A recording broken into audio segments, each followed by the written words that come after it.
recently promoted a course by Stuart, Turnbull and Bart Hennin, which covered how to use hardcovers on Amazon KDP to expand your publishing business.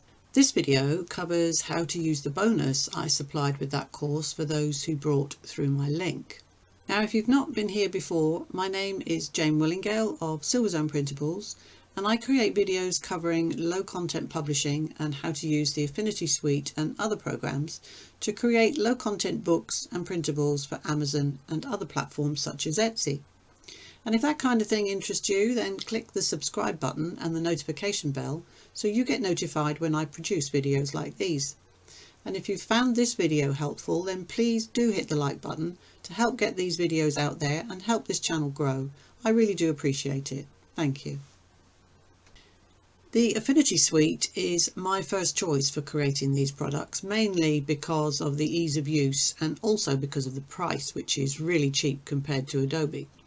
They are the fastest growing set of programs within the industry, and more people are using them for this exact purpose.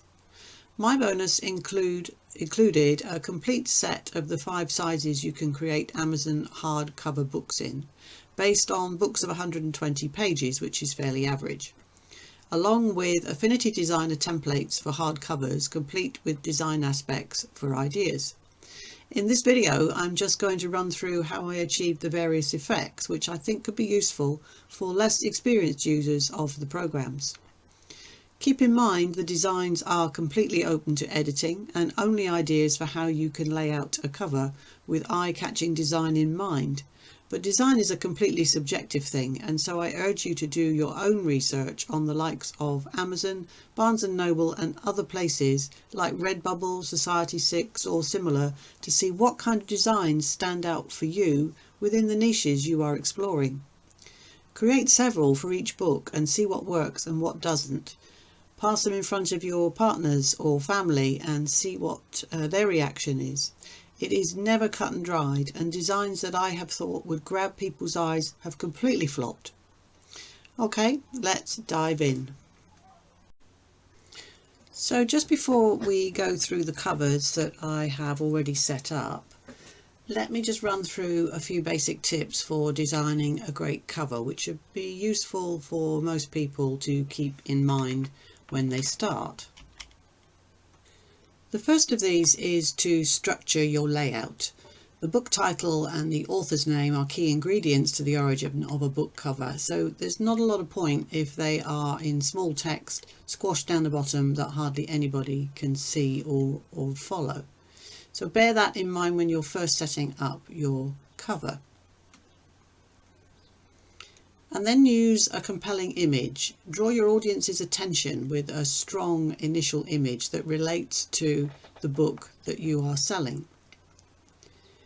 And perfect your typography, and that means make sure you have a font that's readable, that's appropriate for the book you're selling. For example, if it's a low content colouring book for children, you don't want a fancy script font which they can't read.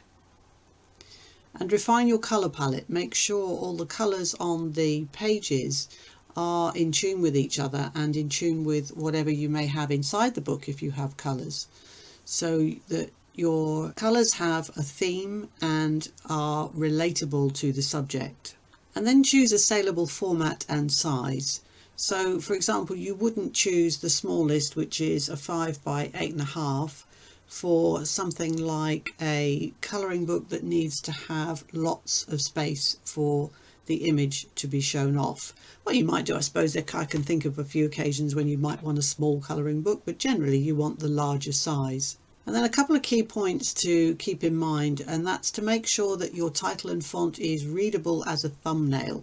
Most of the people who'll be looking at your books to buy will be running through dozens of images on a page as they scroll down Amazon's page. So those thumbnails need to stand out and they need to be able to read the titles. And again, that the colours are compatible. So we've already said that, just keep all of those in mind. Although these templates are all set up in Affinity Designer, they are completely editable in Photo and in Publisher. I use Photo and Designer pretty equally to create covers. I tend not to use Publisher for covers as they're always a different page size to the main interior of the book. So they would have to be a different file, and I figure if I'm in a different file, I might as well use the graphic programs in the first place. This first page shows you exactly what to expect when you download the Amazon PDFs, which gives you your standard layout for how to set up your page. And the only difference really between this and the paperback books is the margin is slightly bigger, or I should say the cutoff is slightly bigger, and the spine, which you don't normally have on a paperback, just because you wouldn't be able to put text on there that could be easily read.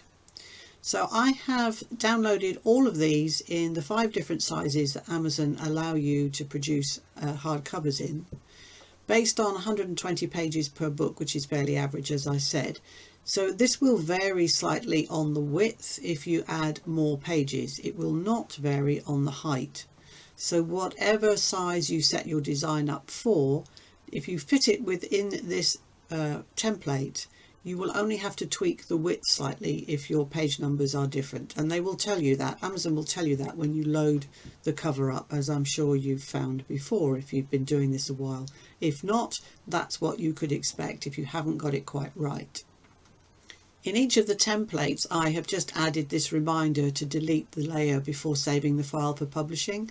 Although it does say it on Amazon's own template, I just made this a little larger to remind people because it can easily get forgotten. So the first size is the 5 by 8.5, and I've set this up as a fishing log design. And you can see that I've left the template, Amazon PDF template, as a transparent, semi-transparent layer right at the top, so that you can see that everything I have set up on that page fits within the guidelines that they give you. The spine text fits within the dotted lines, and the title, etc., all fits. In fact, the title could actually be slightly smaller. All fits within the frame that they allow, otherwise it will disappear off the edge. So if I turn that off, you can now see the design slightly better. So the idea here is to use large colourful letters to draw the eye. It's clearly a book about fishing, even if you didn't see the word fishing, because of the trout across the front. I've left space on the back for descriptions to be added. This could apply for almost any logbook type, where you'd simply change the title down the side, add your author name, and change the title on the front to suit. You only got to double click in, and the only difference here is I have made these 3 letters separate layers, or rather the L and the F and the Y are in 2 separate layers, so that I could set the fish between them to give the impression of it jumping through. And that is simply a matter of altering your layer order down the side, keeping them separate and just using the appropriate image to fit within that lettering. So with a view to the points and tips that I mentioned at the beginning, you can see straight away that the title's readable, the imagery relates to the subject, and that if you were to see just that section of the page on Amazon's scrolling page, that would stand out quite well. There's nothing complicated in here. It's created using text frames by placing an image, and I've made sure these all fit within the barcode sizes. This is transposed. You can turn them using the icons at the top here for flipping vertical and horizontal. And again, it's just 3 or 4 separate text boxes with an image slid in between the 2 layers, and those are all easily movable. If I click on that trout image and move it up, you can see that because I've grouped it in with the A, that it's disappeared almost. If I pull that back out, it appears where it was in the first place. Very straightforward to do. Nothing complicated there. The whole background is just a black rectangle. You could change the colour and have a bright red one, change the lettering to say blue, and have a completely different look to it just by changing the colours. This next one is the standard 6x9 size, and it's normally the size that I believe novels are sold in America and Canada. It's slightly bigger than we would have them in the UK, but nonetheless it's a very common size. So again, you can see that all the lettering fits within the framework.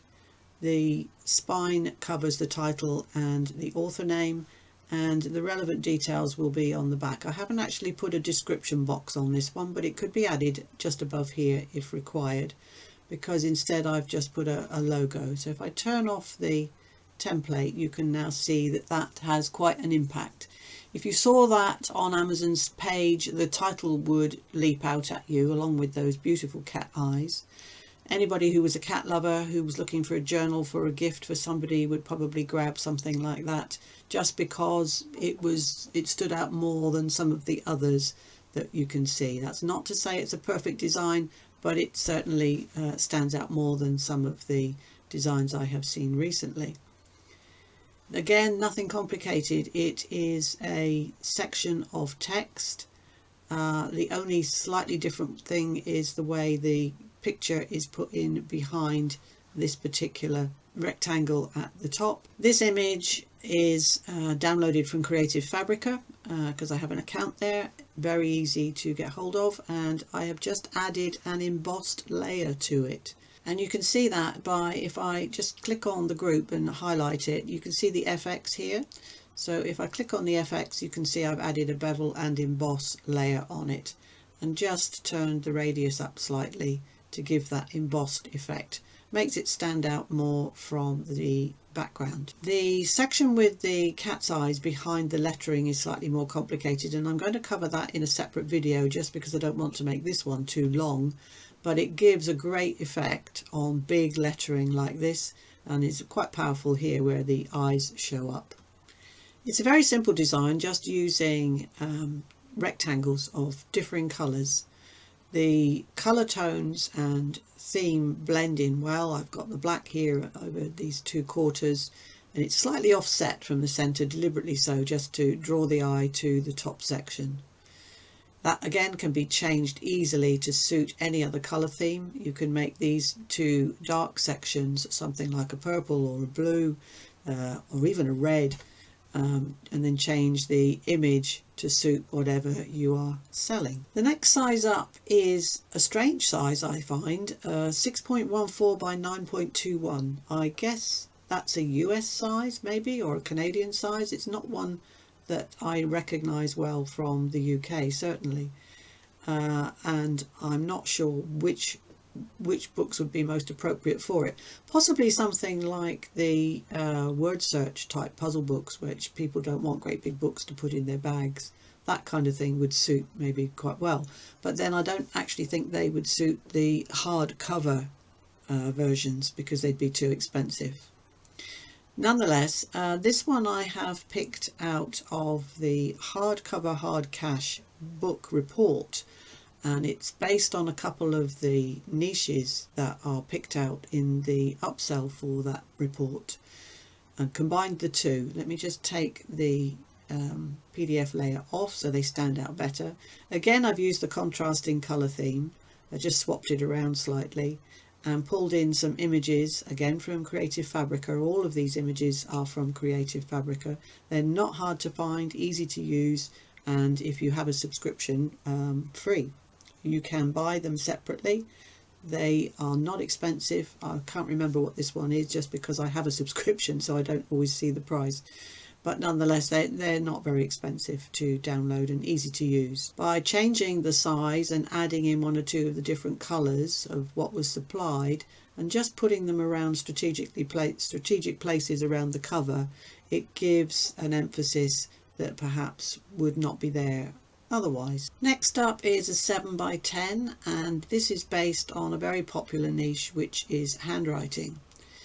I'll just turn the PDF back on again because this is a bigger size, 7 by 10, and you have a bit more space to play with on the front cover, so you can add a few more images in, and you'll see that again the images are related to the subject.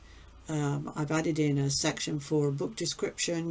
This is only Ipsum Dorum Latin text. You can take that out, replace it with whatever you prefer to use. The space down the bottom as usual for copyright statements and publishing, website details if you want to put them in.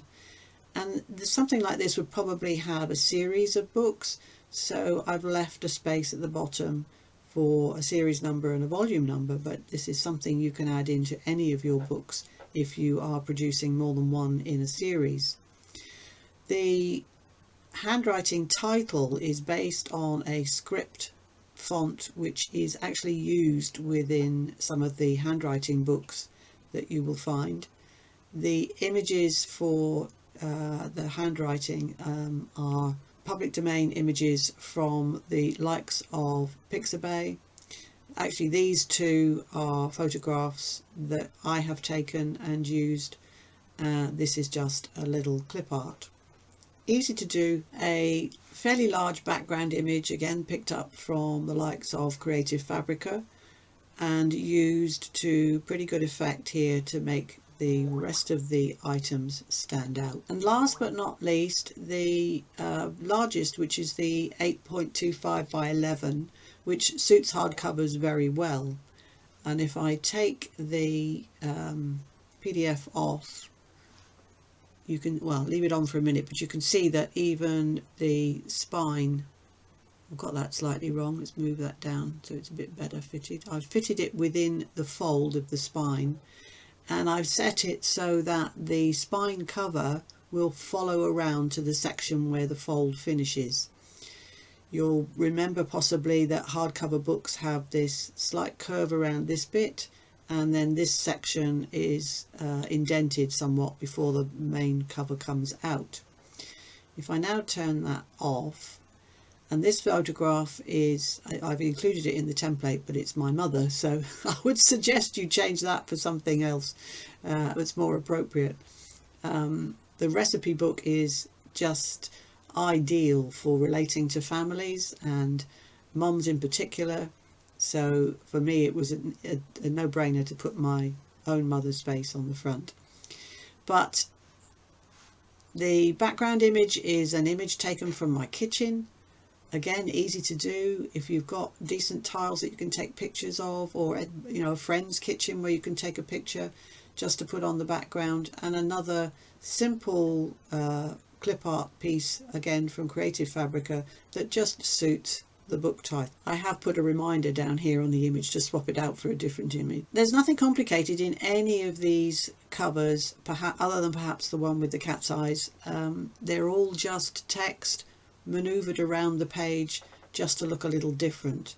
I'm quite a fan of large fonts, as you can see, especially on book covers, because I think they help it stand out amongst the crowd, and providing you use the right sort of images along with it, I think you will see a difference in the response you might get for some of your sales. I hope that's given you some ideas for how to use the new hardcover. It's not new actually, it came out last September, but the newish hardcovers for Amazon.